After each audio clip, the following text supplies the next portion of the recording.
OnPoint Radio. OnPoint Radio. OnPoint Radio. OnPoint Radio. OnPoint Radio. OnPoint Radio. OnPoint Radio.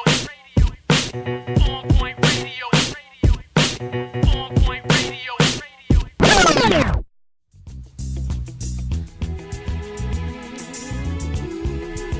Good morning, good morning, good morning. Good morning, Big Brother Will. What's up, baby? Everything is good.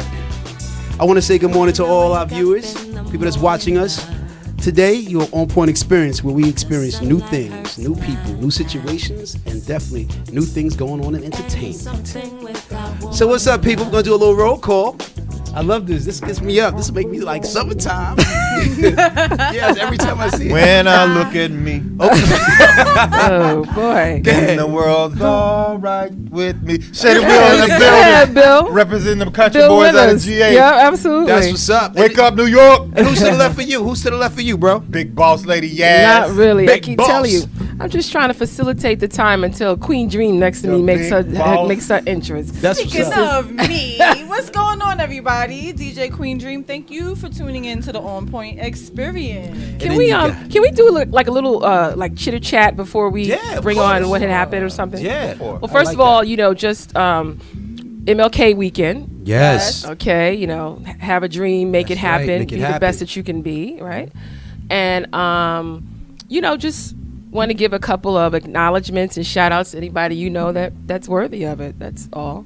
But I'm not happy still with the government shutdown, and Yeah, so that's unfortunate. I think there's a couple of resources out there for folks. But I mean, I just wanted to just. Well, I want to give a big Conversation. shout out. That's a great point. I want to give a shout out to my uncle, man. Every Martin Luther King Day when I was younger, we have a lot of days off. We look forward to like having days off. He would actually take me to the library and to read something different about Martin Luther King or any civil rights leader at that time. And I think that I did that with my daughter. I don't know if she remembers any of it, but Of course she does. It's something. It's something that I think that we need to start looking into. A lot of us, I look at the generation. I deal with the generation on a daily basis, and I think a lot of them has lost touch of where we come from. So they act out. So I think that we should take the time, sometime this week, maybe take a child or two or our children, and invest some time in finding out our heritage. Yeah. There are many pioneers outside of the civil rights movement that haven't gotten the shine that they need to get, and guys that come to my mind from my hometown of Thomasville, Georgia, guys like Ira Flowers, Coach Jones, Coach Ward, who's Charlie Ward's father. These are all guys that fought for civil liberties in Thomasville after Martin Luther King's fought began, and they did everything they could in order to help young men like me get in a position that I'm in. So I'd like to shout them out on this Martin Luther King weekend. Okay. Yeah. And I want to shout out the young people that are still making a difference now. And young is relatively, like under 35. And I'm really, really impressed with we talked about Chadwick Bose and Michael B. Jordan, but the director or of that movie, Ryan, what's his name? You got me. The director of Black Panther. Wow. So Someone call in and tell us who's the director. Yeah, but that's that's why I did that. That's a wild moment. We know who the stars were, That's but right. We don't know. we the don't man know behind them. it. So, and actually, it's a young African American. It's Ryan. Really, it's killing me right now. Y'all, Google's our friend. But shout out to him, for doing his thing and bringing and having the audacity to do the research and to have the humility to work with other directors to bring in the story that leads to Black Panther.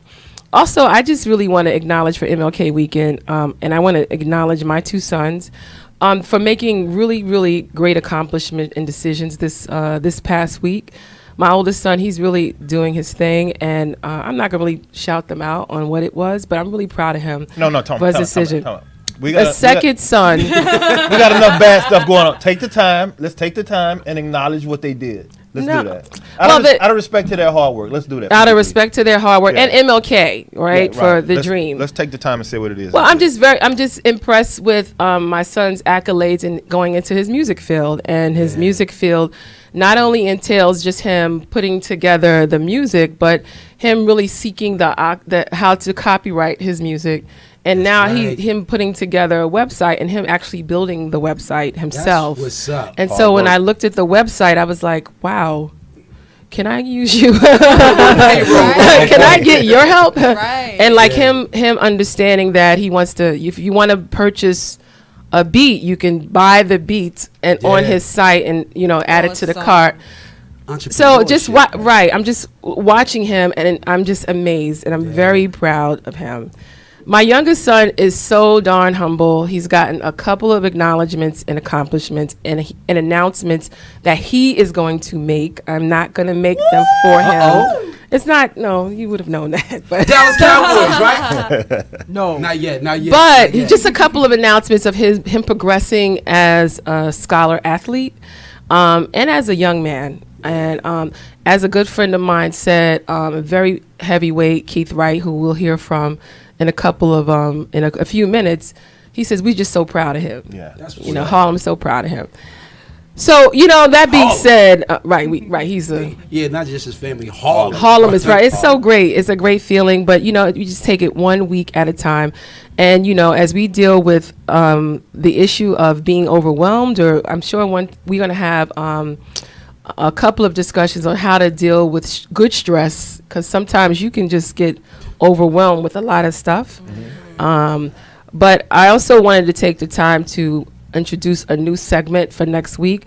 I listened to what everybody said. We got a couple of people that inbox us on new ideas, and we're going to unveil a new segment next week. It's going to be called the OnPoint Scholar.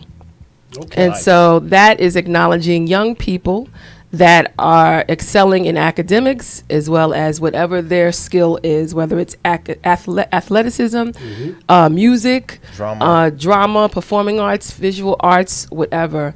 And we will unveil the first scholar next week. Good deal. Awesome. I like that. So, as we do, we continue to grow, we continue to be better. And, we're real people, real talk, and real life.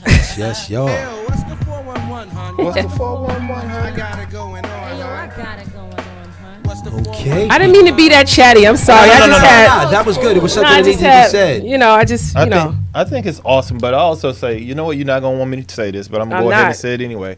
I think that your sons are a byproduct of your great parenting. Oh, and not by only far. yours, you. but the parenting of people that are like you in today's society, that actually By invest far. in them more than financially, invest in them spiritually, mentally, and everything that they have going on. And so, although I'm happy and I'm not surprised, I should say, that those kids you are having think- success. Well, yeah. I agree. Yeah, I definitely agree. So, bro, Oh, thank you. yeah, that was big. So, do you have a 411 or what had happened? I got what had happened dealing with this weekend, if you guys don't mind. Big Oh yeah, Drop it. I Oh, noticed here we that. I noticed someone doesn't have their Cowboys gear on today. Here we go. I'll be Baby, right back. I'll be right. It's baby, just it's me cold though. It's just outside. me. It's just me. Baby, It it's wasn't that cold outside. last week. It was burning up in here. You had a hat, Here we go. a scarf, everything that have Cowboys on it. I knew this was Slippers, all of that. We're un- very silent right So now. what you were saying, brother? I'll be Unlike- right back while I fix the the thing behind us. But I'll be Okay. right back. Go ahead. Unlike most Giants fans, Right. I'm still going to bask in the glory of being a Cowboys fan and being able to be happy for someone else. This weekend, That's what I'm talking about. this weekend, Eric Berry hits the field. Shout out to Eric Berry. I don't know if you guys know who Eric Berry is, but he's a safety for the Kansas City Chiefs. And the reason I want to shout out Eric Berry is because when you talk about a young man who's been through so much, not only in his life, but just in his football career, from torn ACLs, torn Achilles tendons, and his biggest accomplishment is having beat cancer 2 years ago. Shout out to him for getting back on the field this weekend and hopefully helping his team get to a victory. Right. They're going to need him going up against the great Tom Brady and the New England Patriots. And so There are things that happen on the field that we all acknowledge, but just the way this brother battles off the field and in his everyday life makes me admire That's everything the he true does. battle. So shout out to Eric Barrett for getting back on the field, beating cancer. That's awesome. Anytime someone beat cancer, man. That's Yeah. a Always big been accomplishment right there. Always been. Absolutely. That's a big one. And it's a mental disease. I really believe that. I think so. Been a Giants fan? Oh, okay. My bad. My bad. Now that's a mental Shots fired. Boom, boom. Get the strap. Get the strap. All right. Love it. I love it. That's what you get for supporting somebody's what happened. Yeah, I'll tell you see you. that, right? Yeah, well, mine's, man. Yeah, you let's get to yours. Yeah,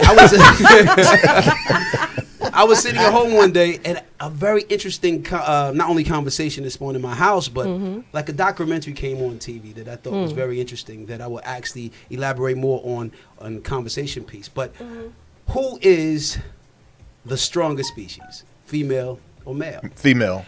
And science confirmed something that women knew all along, that they are. They are the stronger one. But what I found to be very interesting, because I caught Were the you show surprised? in the middle. Not at all. Oh, okay. Not at all.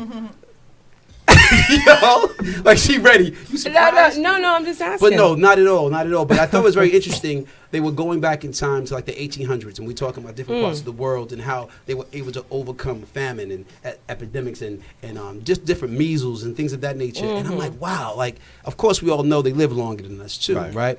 But they were talking about, which I thought was very interesting, the extra X chromosome that was in the woman's gene. Okay. They said that if one is destroyed, the other will actually step up, and this causes them to be who they are, women of strength. You know what I mean? And I just thought that was so interesting, and it was just like enlightening to me. You know what I mean? At the same time, like I said, that's going to be my what had happened, but I want to go into for next time for conversation piece. Okay. The weakness of men, today's men. Woo. Yeah. You know, I like to throw out stats. Well, the X chromosome. I mean, wow. I like to throw out stats. Yeah, go ahead. It is statistically proven. Oh, here we go. Scientifically proven. You should have It a is segment called called stats. That's me. It is scientifically proven that married men live longer, and there's only one reason: is because they have a good, strong woman behind them. But what happens? Do she outlive him? Hopefully, she does, Well, so that's- she can it's been collect proven and, that she's- and have some type of happiness in her life. After he leaves? Yeah, I think so. Wow. Give her a moment to put her feet in the sand or something. She shouldn't just have to work for us all day. Speaking of that, my what had happened is Yes. addressing. I read an article recently, and it stems to because a girlfriend of mine is getting married, and asking me my opinion on a couple of things. I decided to do research before I decided, and I think we talked about this in one show. But it's should marriage licenses be renewable? And I think that that's a very interesting conversation. That is. And I just did some research on the Huffington Post. This article was in 2012, but it just talked about what if the option to renew your marriage license was every 5 years? What would life be like? Everybody would be single. So, so in fact that I have a married man and a fiance in the room, I will just speak by myself. Wow, everybody's sitting back with hands crossed. I get it. But, the divorce rate is still increasing. And so there's a thought process that many people choosing to start their families with an understanding that you can re-up it or not. They might go about it differently. Married people aren't sold today to death do us part. Right. And you find that more people are marrying and are starting children without marriage. So the traditional marriage is not necessarily what it used to be. And plus, people are living a lot longer when they said till death do us part, hence the conversation we just had. Women were dying of childbirth back then. Right. Life was a lot shorter. And so I am by no means promoting it, but potential benefits of it could be having a renewable license could actually make it longer. Freshen it up. Okay, we got this is the last year. All right, keep it up. Keep it one more year. got 3 months. You got 3 months to get this right. Okay. Applying for renewable wouldn't change your level of commitment. Potentially less impact on children. Which I'm kind of back and forth on that. And it could create, revenue for the state. Oh, big time. I think the pitfalls of a renewable license, according to some, I think it's a problem because it is an impact on children because you probably like before that year is up, you're like, oh my God, my parents going to stay together. Yeah. But dividing the assets is kind of rough, depending on if you're going to do a re-up or if you even decide to do assets together. That takes away from the whole business thing, and it kind of dismantles the traditional idea of marriage. And it might take a little while getting used to until death do you part. If you only got really like 5 years to it. Yeah. So I thought it was interesting. But the whole concept these days where you have folks that are living to the minute. Everybody's rushing for stuff. Yeah. Instant gratification. Right. They don't want to wait and grow and Microwave learn. thing, yeah. Right. So, that was what had happened. I think that's interesting. Renewable marriage life. I think that's I would love to say a few things on it. It's just because, years ago I spoke on the fact that I think if you're dating, both couples, even marriage, they should come back to the table after a few years or so and say where we at in this marriage or this how we are, even if you're in a relationship. You know what I mean? Because everything changes. Everything changes. Sometimes you grow apart. And if it's not going to work, it's just not going to work. And if you have children, that just becomes a whole nother bag of tricks. So I agree with that. They should. In the words of Music Soul Child, love, there's so many things I have to tell you, but I'm afraid I don't know how, because there's a possibility that you'll look at me differently. Yep. The renewable license will take that out of hand, because then I can express myself. That's a great I don't song. think the license should be renewed. I'm sorry. I believe in the sanctity of marriage. My mom didn't raise a quitter, although I say that hypocritically in the sense that, I was divorced from not a quitter. my first, my ex-wife, but that was done on both of our behalves for the benefit of our child, and it was done amicably. But so you don't believe two people can actually grow apart? I know two people can grow apart. My ex-wife and I did. But the reason I don't think that the marriage license should be renewable is because I just don't want to look at my wife like my Jeep and know that in 3 years I can trade her in. She's more valuable to me than that. And I would hope that I'm more valuable to her than that. I just don't think that, I think that sometimes we get outside of the spiritual aspect of it. Yeah, I mean, and, definitely. Forget that, what if God said every 5 years, your lease was going to be up? But I mean, He says it every day. Aren't you, Tomorrow's right. not But aren't promised. you bringing value to her if you was to sit her down and say, listen, this is really not working. It's not benefiting you. It's not benefiting me or our well-being.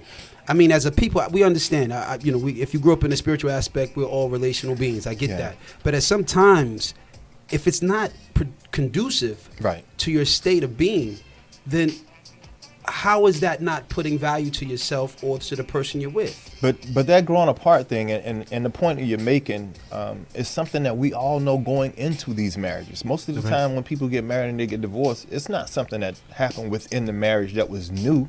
Okay. They get divorced based upon things that were happening when they were dating. And so we just have to make more sound decisions when it comes to getting married and who we choose to spend the rest of our lives with. But I just don't think that a marriage license, and just my opinion, is something that I would consider, or even, if it were ever to be voted for, it's not something I would vote for, strictly based on the sanctity of marriage. Well, I think there's certainly traditionalists out there, and we go with that. But you also have the younger people that marry. Just the whole thing with the Offset and the Cardi B discussion we had. Sometimes people make these decisions rash, and the 2 year, I would be okay for like a 2 year contract to see how we're doing. But I don't know if it would be marriage, but it would kind of be like, let's see where we are, and then if this is real, then move on. I mean, you're right. I think that people lose the love part of it, because I don't know if people believe in that anymore, and they should. But that being said, this is a great concept, and a great discussion. Maybe we can bring somebody in to talk about it. That'd be great. And we'll be right back, because we have a special guest calling in. Yeah. What had happened? Yes. Great point.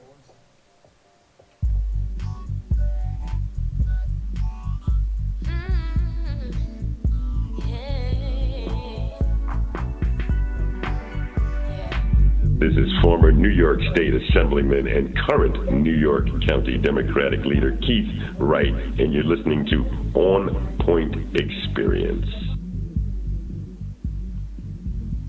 All right, and we're back, and you just listened to Will Robe with Fascination, featuring Cashflow and Harlem Trinity. That was a nice one. I was like that. Good music, good feel-good music for the morning. Definitely. Yeah, yes. So, what we really try to do always to be on point, no pun intended, All the time. no pun intended, We try to keep you up to date with what is happening in today's society and what's going on, with even updates to legislation, policies of the world. But specifically today, would like to talk about a certain policy legislation that was passed this week. And on us, on the call right now, can you just say yes or no if you're on the call? The answer is a big fat yes. Okay, all right. Okay, now we're moving. That's what's up. I like that. So, on the call, we have a person who is known to now the world as a judicious advocate for diversity. Harlem's native son, Keith Wright, is on the phone. Big shout out. How are you doing? What's up, Mr. Wright? Good morning, Mr. Wright. Good morning, good morning. Good to be on point with On Point. That's what's up. Well, for those who don't know, Keith Wright is a former assembly member. He is currently the New York County Democratic Party chair. And congratulations on your Person of the Year from the Villager, Assemblyman Wright. Oh, why, thank you so much. It's I haven't even read the article, but It's all over. It's all over. is it all over? Yeah, it Okay. is. It's all over. By the way, you know you were the Villager Person of the Year. The Villager. Well, maybe I'll get a summer house in Greenwich Village. That's so funny.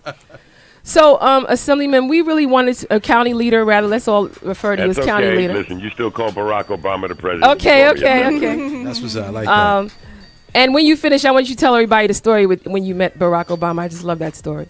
But I really wanted to, I'm sorry that you couldn't be here, but we really thought it was necessary that you at least call in to tell us about the new legislation that was passed specifically around early voting in New York State. And so you have the floor to share with the audience. What does that really mean, and how will it impact voter turnout?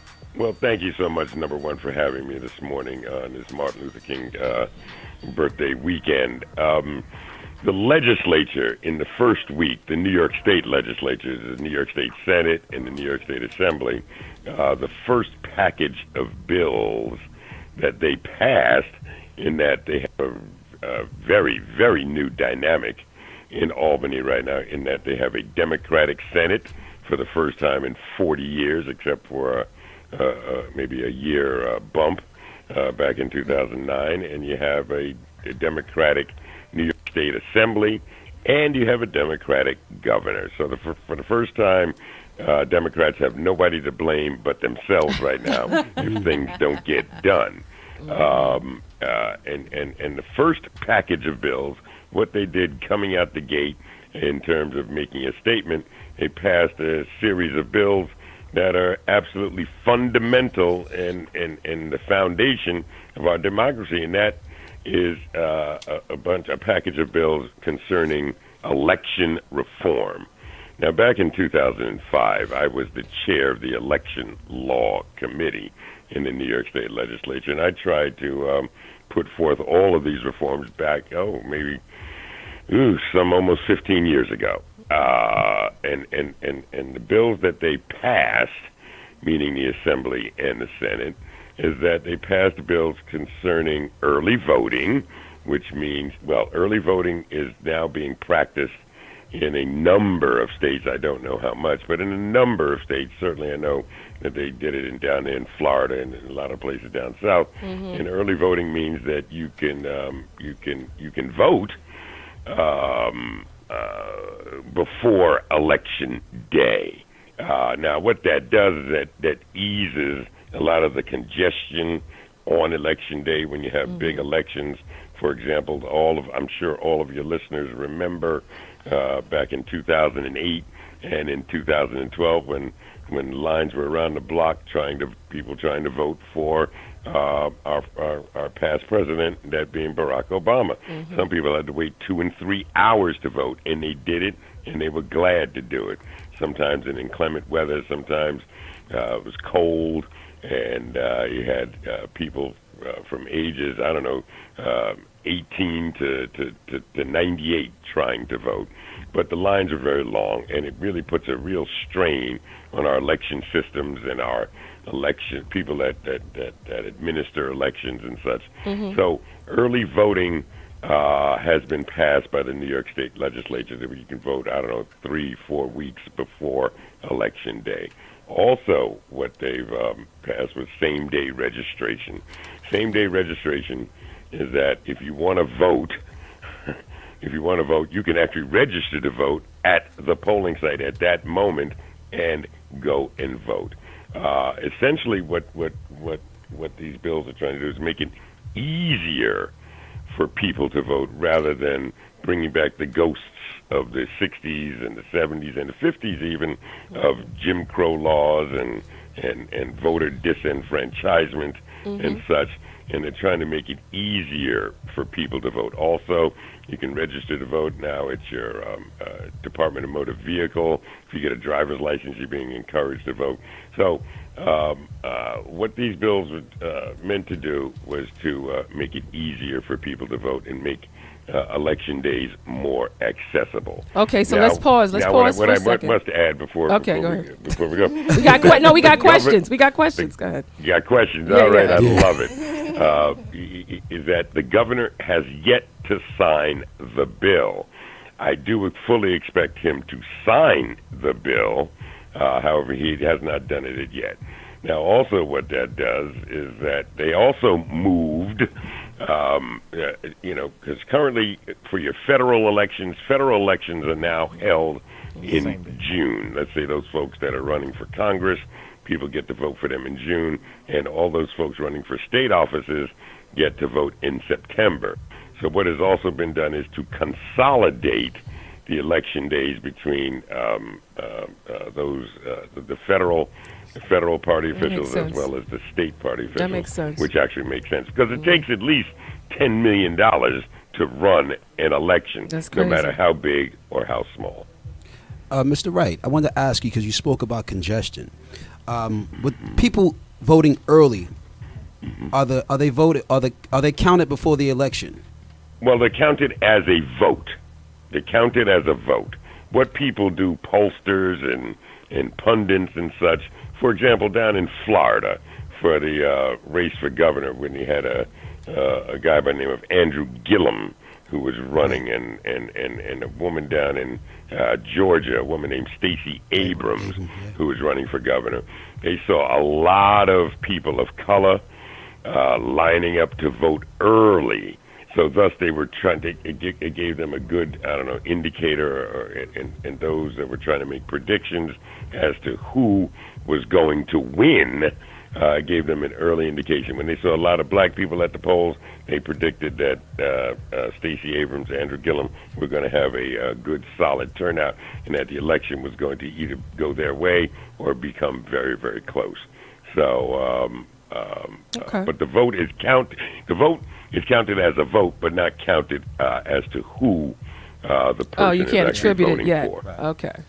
Mr. Wright, if I may, good morning, sir. This is Shedrick Wilson speaking to you. How are you today? Good morning. Good morning. I know that New York was one of only 12 states that did have early voting before this bill, and you're saying that it still hasn't been signed by the governor, which you expect. That did not have early Right. voting, you said, right?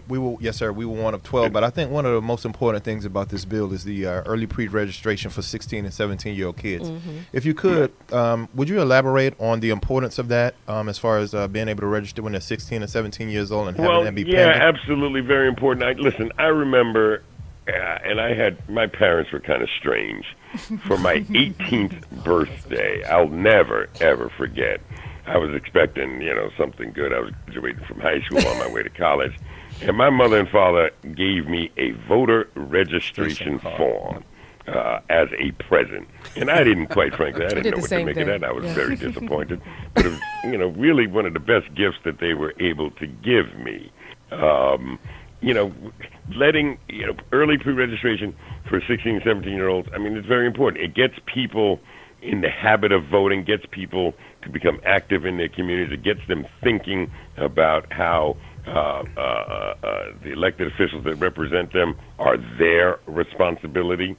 Always, as a parent, first thing I did was start taking my children to the poll site to vote with me. And yes, I did commit a crime by letting them pencil in,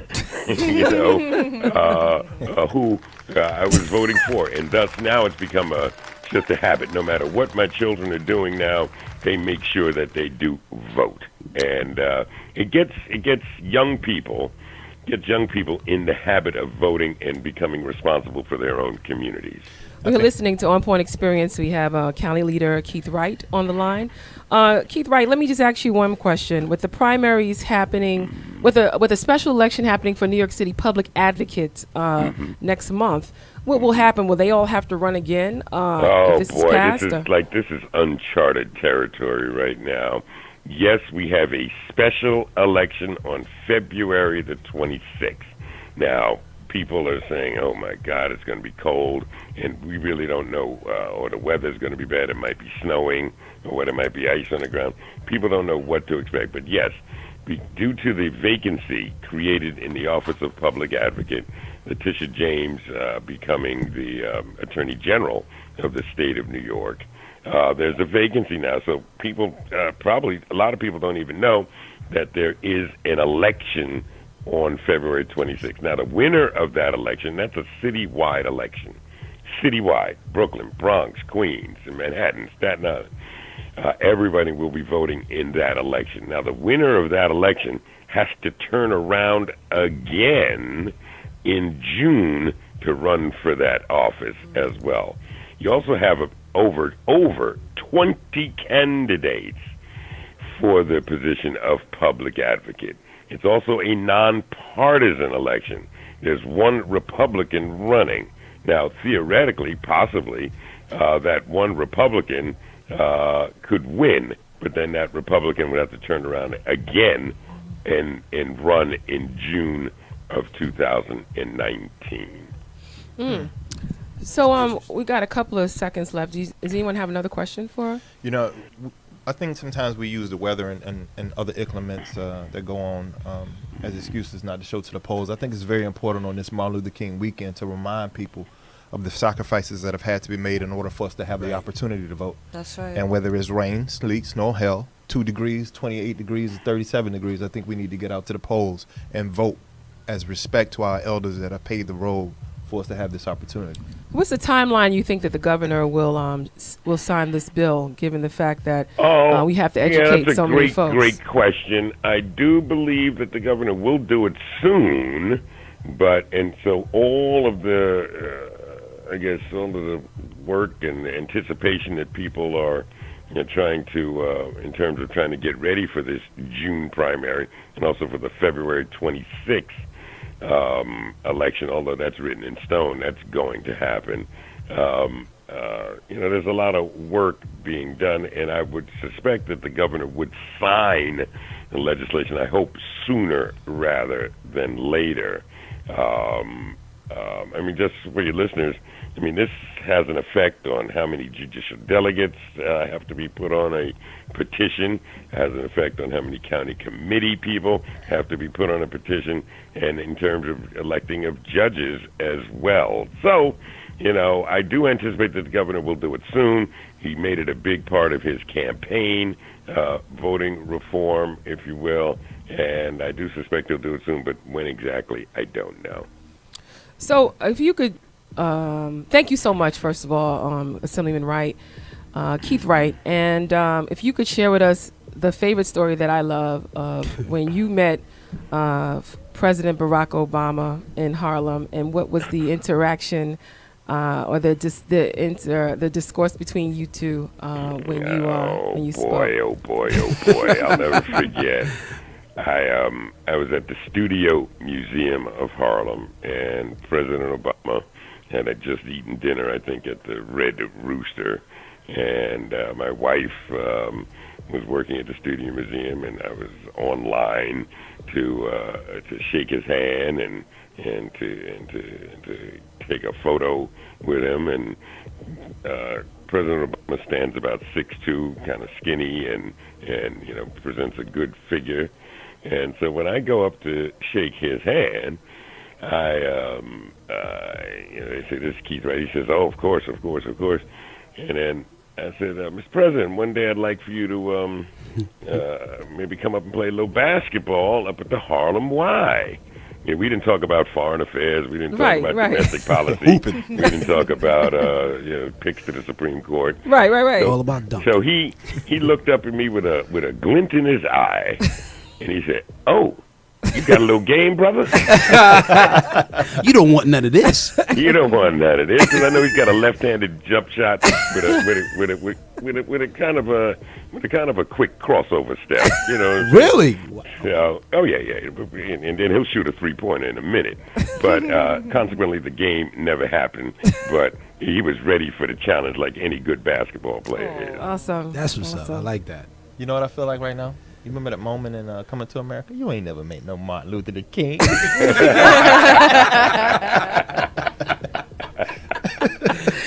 That's pretty funny. Actually. Well, in closing remarks, if you could share with us, I know, and living in Harlem, and then knowing so many people around the state, we are experiencing the beginnings of what the impact would be for a federal shutdown.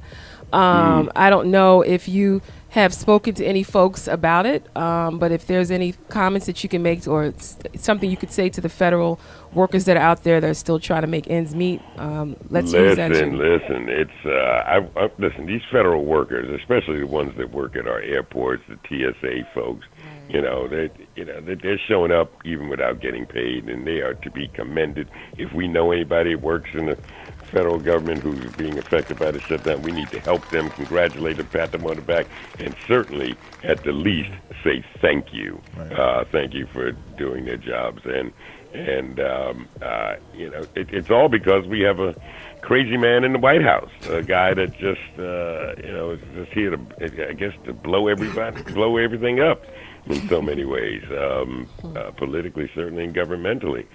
And I just really appreciate our federal workers for keeping, taking responsibility. Somebody's got to be responsible in this nation, and certainly our federal workers are. Well, there you have it. New York County Leader, former Assemblyman Keith Wright, everybody. Straight out of Harlem. Thank you, Mr. Wright. Represent. Thank you. Thank you, sir. Thank you so much. Enjoy the rest of your day, and thank you for coming on OnPoint Experience. All right, thank you. Let's go.